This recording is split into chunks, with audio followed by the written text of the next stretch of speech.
Number 1. I was 16, and my friends and I were really close. We did all the things normal teenagers would do, go to movies, parties, etc. But this summer, most of my friends were busy. It was only my friend Ben and I. We couldn't figure out what to do at first, but we eventually decided to go hiking with our girlfriends. My girlfriend's name was Katie, and Ben's was Sarah.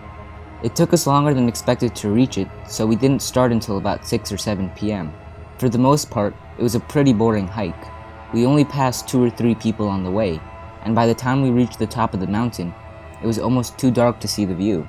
But that's when it all started. About halfway down the trail, you could see a field, and in the middle of it was a parked van. The back door was opened, and we saw a man dragging what appeared to be a big black bag out of the back. I said we should just keep going, since it was getting late, but Katie said we should help them. After all, it was late, we were in a very secluded place, and they might be stranded there all night if they had broken down. After some minor arguing, we agreed to go see if they needed help. When we approached the van, nobody was in sight anymore. Ben and Sarah began to call out, hoping that the owners of this van would hear them. Katie and I walked up to the back, and I saw perhaps the most horrible thing I have ever seen in my entire life. 4 bodies with what appeared to be stab wounds piled on top of each other in the back, with blood all over the floor. Katie began screaming and fell down, throwing up. I just stood there, wide-eyed. As Sarah and Ben began to run up to us, I noticed that the head of one of the people in the van had been cut clean off and was in the opposite corner of the van. The owners of the van were some kind of psychopathic serial killers. We stood around the van for a few minutes in complete shock. Katie and Sarah were crying and Ben was trying to calm them. I walked to the front of the van to make sure nobody was in there, but then I heard a rustling sound, and so did Ben and the girls, because everyone stopped talking almost all at once. I could tell that it was coming from the bushes a few yards away. That's when we decided to run. We got in our car, called the cops, and drove off as fast as we could. We knew the owner of the van would probably drive off before the police got there, but we weren't going to just stand around while a killer, or maybe even multiple killers, were around. We all drove to Ben's house. His parents were on a business trip, and none of us really wanted to explain this to our parents at the time, so we figured it would just be best to spend the night there to clear our heads. But it turns out that was a horrible mistake. At about midnight, the 4 of us were all sitting on the couch, drinking energy drinks and coffee to stay awake, because nobody wanted to sleep after what we had seen. But then, we heard a knock at the front door. Ben went to answer it without really thinking. I followed close behind him to see if it was maybe my parents or someone wondering where I was. When Ben opened the door, it was a man. He was huge, maybe about 6.5 feet tall. His hair was messed up and greasy. He was sweating, his shirt had stains all over it, and his shorts were covered in holes. "Do you need something?" Ben asked. But the man didn't say anything. He just stood there. Katie and Sarah were getting concerned, so they began to walk up to see what was going on. That's when I looked through the window and saw the van. I pulled Ben back and slammed the door in the man's face and told him to call the police. Shortly after that, there was a loud banging on the front door. Everyone was screaming, and I went and grabbed Ben's baseball bat from his room and told everyone to get in his room. Before they were even halfway up the stairs, the glass from a completely different window burst. The banging on the door was still going on. We all realized that there were 2 men, each trying to get inside. We hid in Ben's room and locked the door. Eventually, we heard the front door open and close. The man who broke the window must have let him in. We heard footsteps downstairs, walking around, opening doors, and then we heard them coming up the stairs. I thought I was going to die, and judging by the looks from Ben, Katie, and Sarah, I knew they felt the same way. I felt my heart sink when the man came up to Ben's room and began trying to open the door.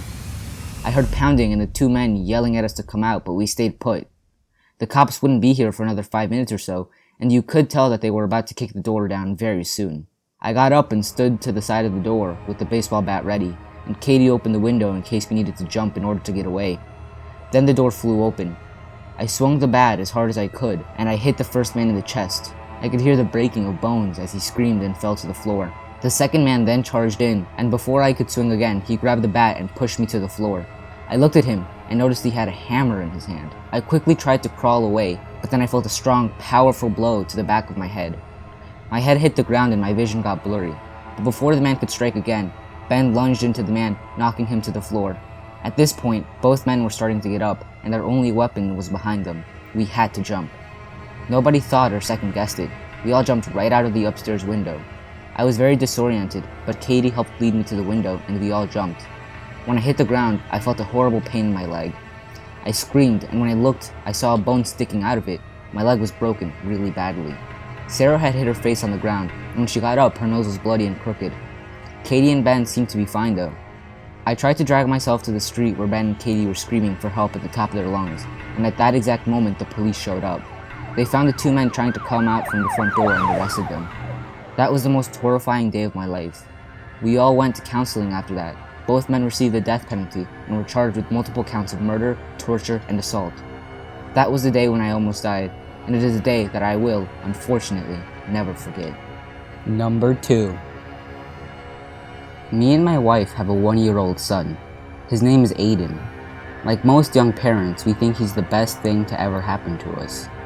I know that pretty much all couples think their baby is beautiful, but if most people are honest with themselves, they definitely believe that there are ugly babies out there. Aiden is different. He was immensely beautiful and good looking, even from birth. When we would take him out in public, strangers who were a good distance away would stare at him and then walk over to us and tell us how beautiful he was. Aiden's smile was intoxicating and would light up a room full of people. We moved into a house right before he turned a year old. It wasn't anything fancy, but we were very happy that we had finally found one that suited us. It had 3 bedrooms and 2 bathrooms. It was a 1-story house with about 900 square feet of room. Moving in was stressful, but well worth the trouble and money. A few weeks ago, we bathed Aiden and put him into bed around 9 p.m.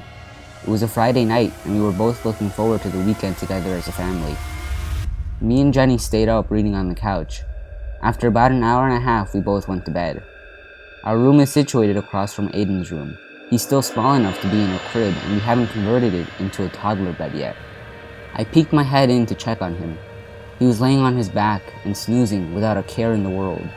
His little chest rose and fell in a calm rhythm, and I wished life and sleep could be that simple for me. Oh well, I was happy that he had that wonderful gift for a little while longer. I had the baby monitor with me, and I plugged it into the wall. We laid down and fell asleep fairly quickly. The first time I heard Aiden cry was about midnight. I laid in bed awake, and he eventually fell back to sleep after about a minute. I stayed awake for a few more minutes before I finally decided that he was back to sleep, before I myself tried to go to sleep again. A few hours later, I heard him babbling. It was probably about 3 in the morning. He began bouncing in his crib, but Jenny stayed asleep. I laid there and listened to him play in his crib and smiled. I knew that keeping me up like this made me lose quality sleep time, but at moments like this, I didn't care. Aiden kept babbling and jumping up and down every once in a while. I listened and expected him to start crying, but he didn't. He kept babbling and mixing in the few words that he knew with his babbles. About 20 minutes later, he was finally asleep again. In the morning, we got up and I checked the baby monitor. Aiden was still asleep, but was beginning to stir. It wouldn't be long before he was fully awake and jumping around again. Jenny went into the kitchen to make some coffee. I walked out of the room and glanced at the door on Aiden's room. There was a note on it. My first thought was that Jenny probably wrote it, but then again, that was really unlike her. I stepped across the hallway and found the note that was attached to the door by a piece of duct tape. It read, "Hello, I just wanted you to know that I don't normally do this, but after seeing your baby boy, how could I go through with it? It's not every day that 2 people meet who have the genetics to produce such a beautiful offspring. Evolution makes a lot of ugly people, but not very many are as good looking as your boy. I played with him last night while you 2 were asleep. He loved me, and he thought I was funny. At first, I was determined to go through my plan with all you as my victims, but he convinced me otherwise. Please enjoy the rest of your lives, and make more beautiful children like him. P.S. I left him a present to play with from the last family I visited the other night." "Jenny?" I said. "What, honey?" she said, as she walked over to me with a cup of coffee. "Did you or anyone else leave a note on Aiden's door? Please tell me this is a sick joke," I said. "No," she said, as she glanced at the note. We both ran inside his room. He was looking at us as soon as we came in and began to jump up and down excitedly. I was relieved. But then Jenny screamed at the top of her lungs. He was jumping up and down while holding a severed human finger. Number 3. I sat in the therapist's waiting room, fighting my nervousness with the confidence that she couldn't send me to the crazy house. I had done my Google research. Your neighborhood therapist can't send you to the crazy house, no matter what you say. And this was fine because I was not crazy. I mean, technically, I was having thoughts that were crazy, but I know myself and I was not crazy. I walked into her office. "What's the problem?" she asked. "Well, I know I sound crazy, but I'm really not," I said. "My problem is that I am living multiple lives. I don't mean that I'm a lawyer by day and drag queen by night. I mean that I am literally living multiple lives. Some days I wake up as a 4-year-old boy of a loving single mother. Some days I wake up as a successful lawyer with 2 children and a beautiful wife. Some days I wake up as an incredibly successful black stand-up comedian. Some days I wake up as a lonely old fat woman that works as a secretary in an accounting firm." The therapist was surprisingly non-judgmental. "Well, which one is your real life?" she asked. "I honestly don't know. You see, I was apparently in a coma and I woke up about 2 years ago. I realized I was a lawyer with a beautiful wife and 2 kids. I had apparently been in a bad car accident and I lost all my memory. The doctor said it was the worst case of amnesia they had ever seen because I literally did not remember a single thing about my previous life, but I somehow still had the ability to function and do my job and be a great dad and husband. I still don't remember anything from before the accident. I was adjusting fine to living life as a lawyer, but then I started waking up in these other lives. At first, I thought they were dreams, but they were too vivid, and I could not just wake up and make the dream end. So I don't know. All the lives feel equally real and also not real to me." She asked, "Well, are you happy?" Wait a second, I thought. Am I happy? I just told you I probably have the most fucked up mental condition because I haven't ever heard of it despite having researched on the internet. I couldn't find anything even remotely like it, and you ask if I'm happy? Aren't you supposed to help me get out of this condition? What kind of weird therapist is this? Anyway, I responded, "Well, I guess I am. I go through the highs and lows just like anybody else. I'm generally happy, but recently I've been getting more and more depressed. Stuff has just been going wrong in the lives, and I just kinda don't care because none of them feel real to me. None of my lives are terrible, and none of them are particularly satisfying either. My one concern is that none of it feels real. Like I can't articulate why it isn't real, but it just doesn't feel real. I just feel disconnected. So I see shitty things happening, and my life is spiraling out of control, but I don't care." She said, "Well, it sounds like you have some okay lives. You should learn to enjoy them." I was about ready to flip. I came here to ask about why I am living different lives, and the therapist just says, "Enjoy it?" Isn't she supposed to help me get out of this mess? As I started my rant, I realized that maybe she thought I was so crazy that she was handling me with kid gloves. I decided to play it cool. "Well, what should I do?" I asked. "Keep a journal in each of your lives, a physical one. Keep it in a safe place. Read it every night," she said. I kept the journal for a few weeks, but to no avail. The therapist said she couldn't help me because she had never heard of my disorder and there were no drugs for it. Plus, I seemed to be functioning fine. I didn't tell anybody about my multiple lives. I didn't care. I felt emotionally disconnected from all of my lives, which in a weird way made me really loved. Everybody enjoyed being around me and talking to me. I was doing well in all my lives. I got really into reading. I might as well learn stuff, right? It was the only time I could be truly alone. One day, I woke up as a 4-year-old. The 4-year-old was my least favorite life, because obviously I had less freedom. Today was a sad day though. My uncle, my mom's brother, had died. My mother was crying all day. Feeling emotionally detached, I didn't care. I asked matter-of-factly, "Well, how did he die?" She tried to feed me some fake story, but my mother in that life had come to learn that I was a pretty smart kid. I mean, of course I was. I was a 45-year-old lawyer in another life, and I didn't take any bullshit. "He had a bad trip on a drug and killed himself," she said. "What drug?" I said. "DMT. The letters DMT sounded familiar to me in a weird way. Not in a, "oh, I've heard those words before," but in a deep, cosmic way. Those letters rang in my ears like I was born knowing it.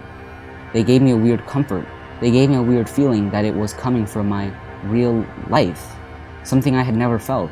When I woke up as a lawyer, I googled DMT. The more I read about it, the more familiar it sounded. DMT is a psychedelic drug, in fact, the most psychedelic drug known to man, much stronger than acid or shrooms. The trip only lasts about 15 minutes though. The more I learned about DMT, the more I felt information rushing back to me. It was as if another reality was calling to me. One night as I lay next to my wife, I was suddenly gripped by a terrifying yet soothing realization. None of these lives were my real lives. My real life was somewhere else. I realized that I needed to do DMT. It's hard to get. And believe me, a 45-year-old lawyer with 2 kids is not the kind of person drug dealers want to sell DMT to. I decided to dress like a hippie and go to one of these weird music festivals, hoping to score some. I went to some psychedelic arts fair. It was the only one near my house. As I walked around the festival, everything felt familiar to me. The tie-dye, the smells. I felt like I was in my real reality. I walked around and chatted with people.